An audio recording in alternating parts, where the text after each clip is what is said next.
Assalamualaikum warahmatullahi wabarakatuh.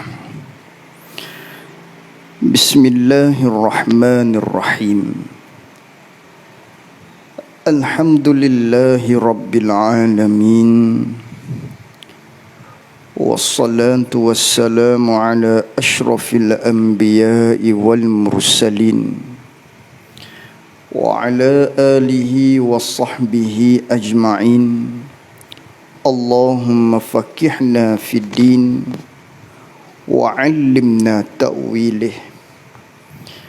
Allahumma faqihna fid din wa 'allimna ta'wilih.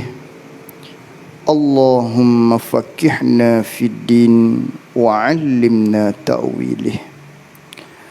Allahumma nawwir qulubana binuri hidayatika kama nawwaltal arda binurika syamsika abadan abada. Birahmatika ya arhamar rahimin. Rabbi shrah li sadri wa yassir li amri. Wahlul 'uqdatam min lisani yafqahu qawli. Allahumma salli wa sallim ala sayyidina wa maulana Muhammad. Alhamdulillah, pertama-tamanya kita merafakkan rasa syukur kita kepada Allah dengan nikmat-nikmat yang telah Allah Ta'ala karuniakan kepada kita. Seterusnya pada kali ini kita akan menyambung lagi muzakarah kita menerusi kitab Penawar Bagi Hati di dalam siri pengajian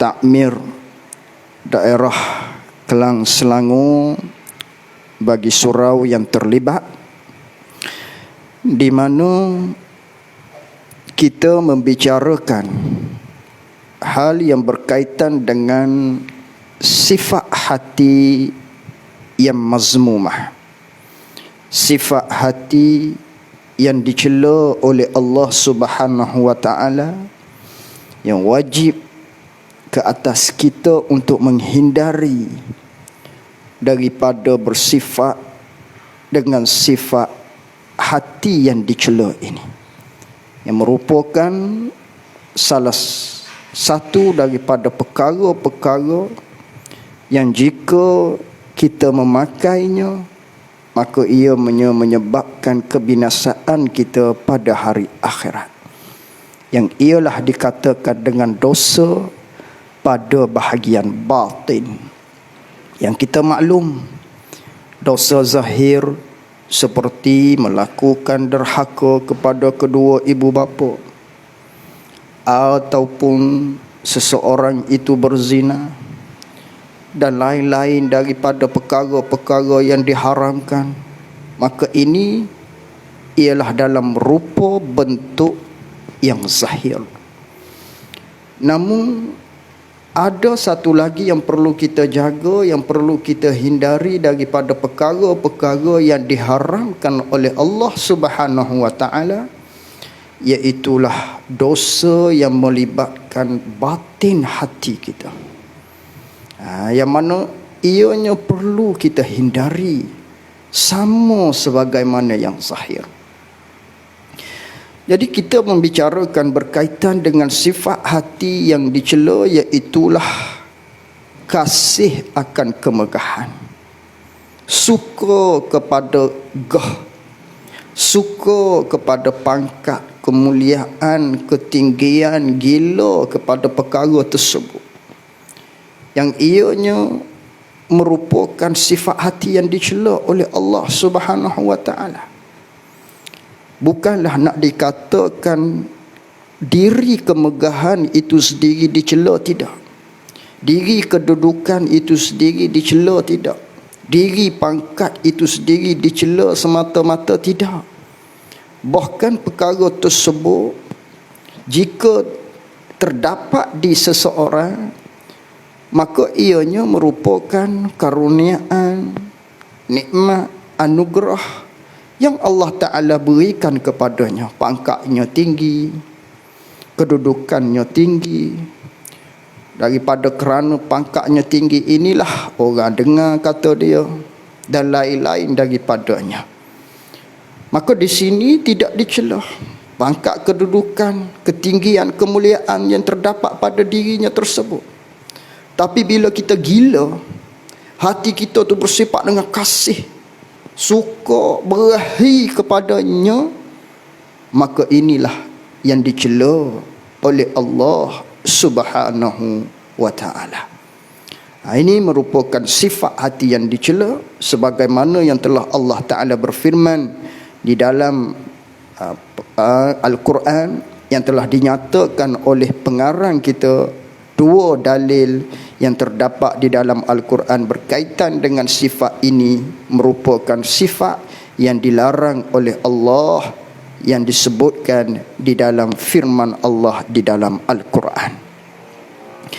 Maka pada malam ini kita akan sambung di mana kata pengarang rahimahullahu ta'ala, wa nafa'ana bi'ulumihi wa bi'ulumina fid daraini amin.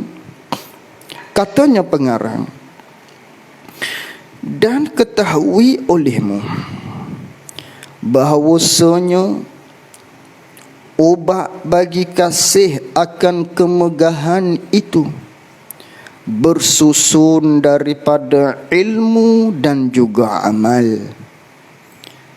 Kata pengarang, dan ketahui olehmu bahawasanya ubat, penawar, cara untuk kita menghilangkan sifat kasih akan kemegahan ini, sukanya hati dia kepada kemuliaan, kedudukan ni, sifat ni yang dicela.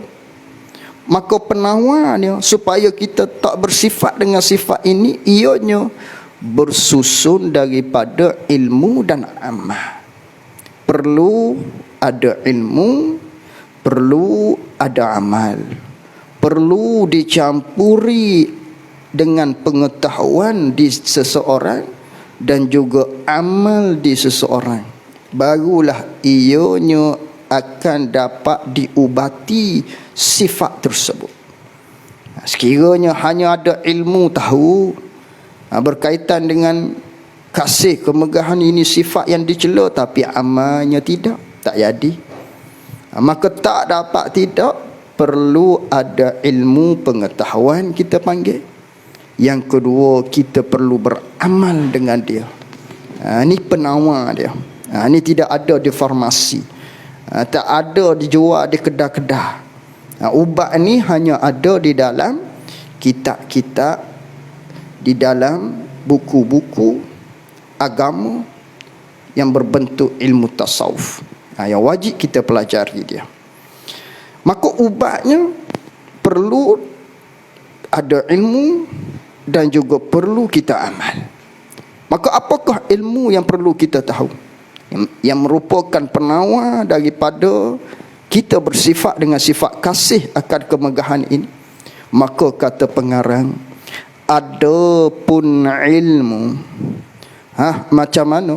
Maka mengetahui ia seseorang yang nak mengubati daripada kasih akan kemegahan ni, duk gila kepada kemegahan atas dunia ni, maka dia kena tahu akan segala kebinasaannya, kebinasaan bagi seseorang yang memiliki kasih akan kemegahan ni, yang mana dia kena tahu akan segala kebinasaannya yang bersegera di dalam dunia. Dengan sebab adanya kemegahan, dia kena tahu dalam hati dia, dia kena sedari di dalam hati dia bahawasanya dengan adanya sifat ni, kemegahan ini, ianya akan segera binasa di atas dunia. Macam mana binasa di atas dunia hak segera ni? Seperti katanya, seperti dengki atasnya, atas seseorang yang memiliki kemegahan ini, kedudukan ni, pangkat ni, oleh manusia orang akan benci kepada dia. Sebab duduk tempat tinggi, tentu akan ada orang hak berdeki, tentu akan ada orang hak benci. Mungkin awal-awal dia berada di hadapan, berada di tempat yang tinggi. Mungkin orang suka mula-mula. Lama-lama bila tahu perangannya buat tak elok, tak molek misalnya, buat tugas tak elok, duduk tempat yang tinggi tadi tu, orang akan jadi benci, orang akan jadi meluak. Tu orang akan dengki. Ini binasalah diri kita. Atas dunia orang duk benci kita, Allah. Macam tu. Kita kena tahu. Oleh kerana tu, buat apa kita berada di tempat hak.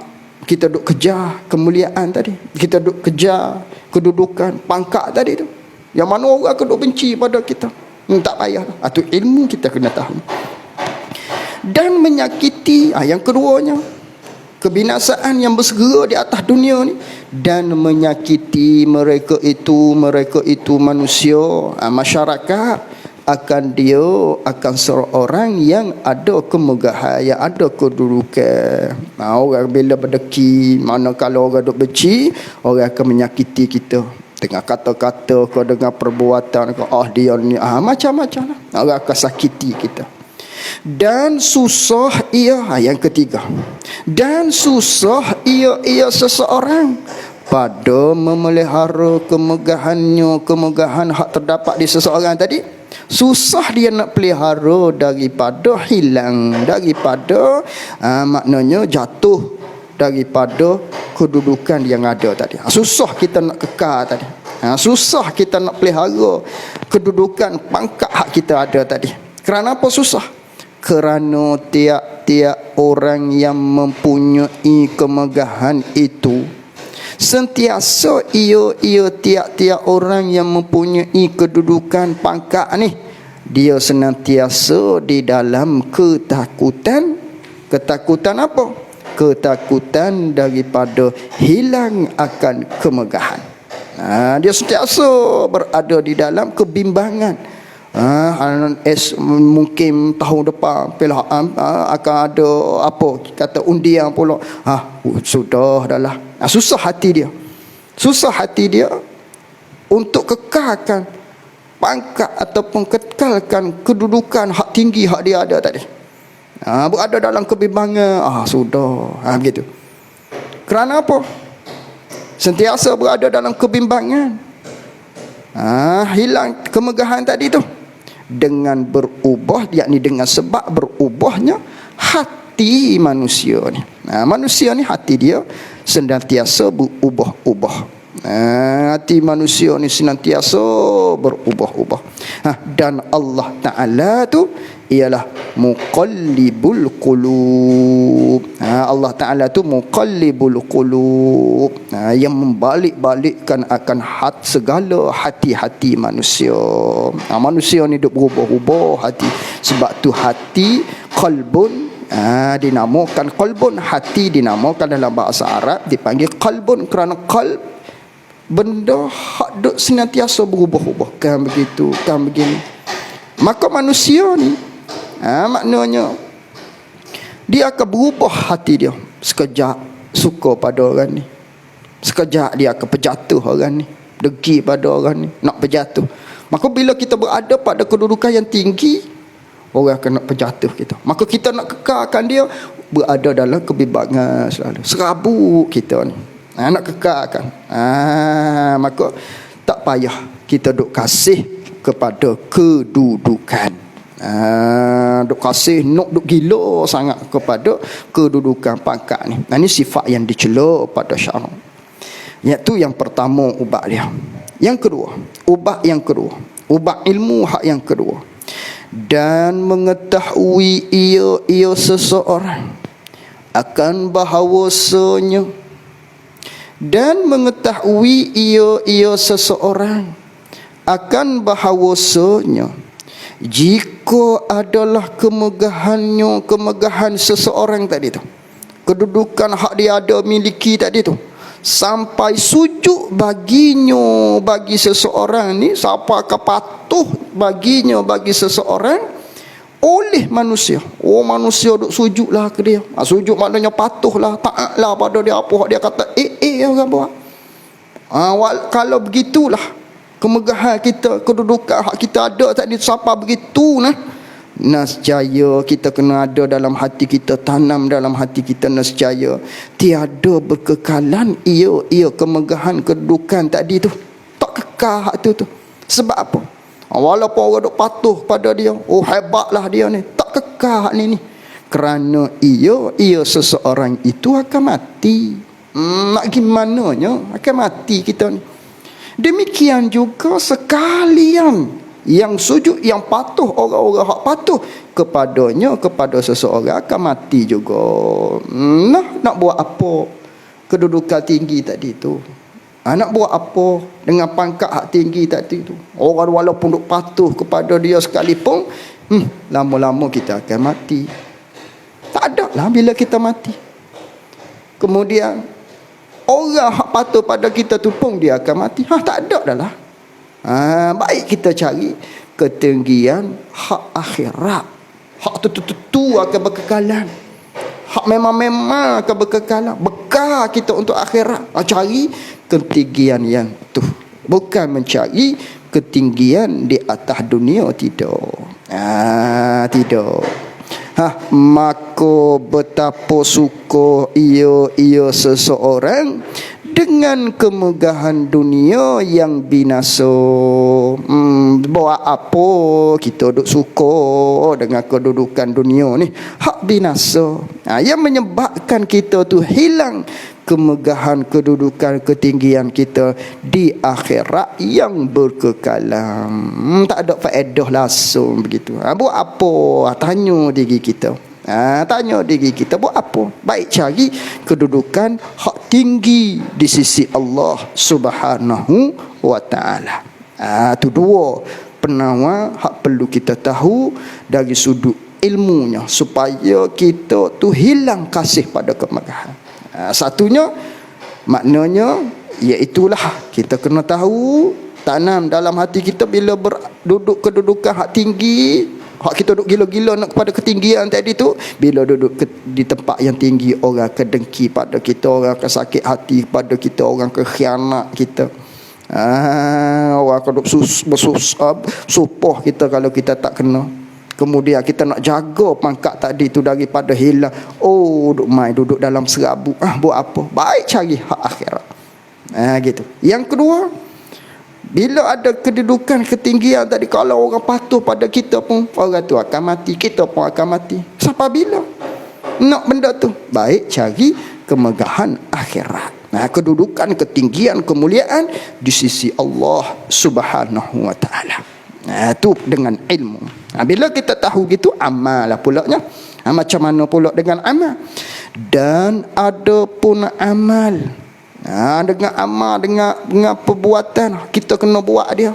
Maka mengerjakan engkau, orang-orang hak nak kemenangan dunia akhirat, jauhi daripada sifat ni, maka mengerjakan engkau akan barang, akan pekerjaan-pekerjaan khija buat, amal yang harus, yang menggugurkan pangkat engkau pada sisi manusia.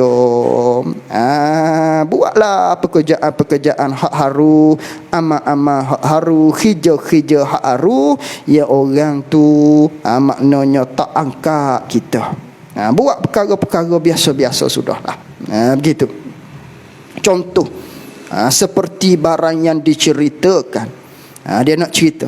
Ada satu cerita bahawasanya seorang raja, ada seorang raja ni menziarahi ia seorang raja, dia ziarah akan seorang yang sangat zahid.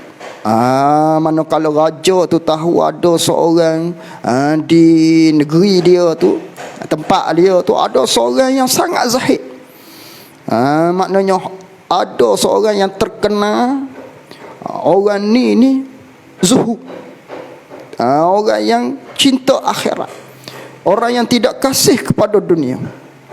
Maka bila begitu, maka tak kala mengetahui orang zahid itu akan kedatangan raja.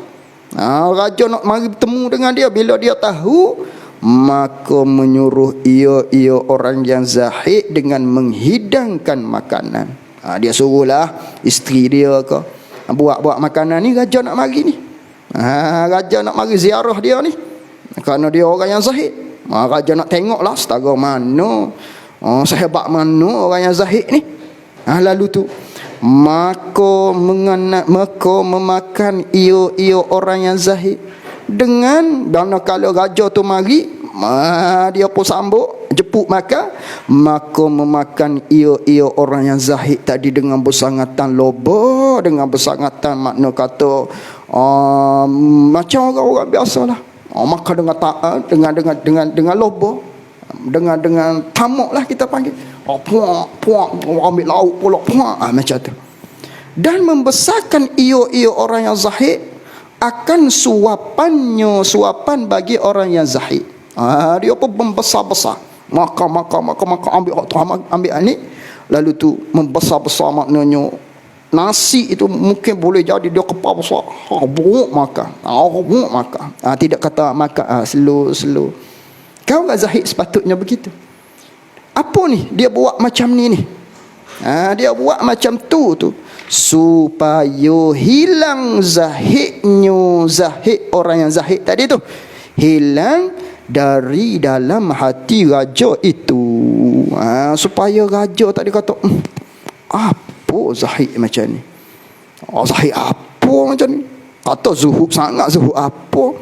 Supaya apa ni? Ni dia nak orang tak angkat dia. Ni hak buat dengan amal tadi tu. Buat satu pekerjaan yang haruh, yang mana orang ni tidak akan anggap kita ni tinggi.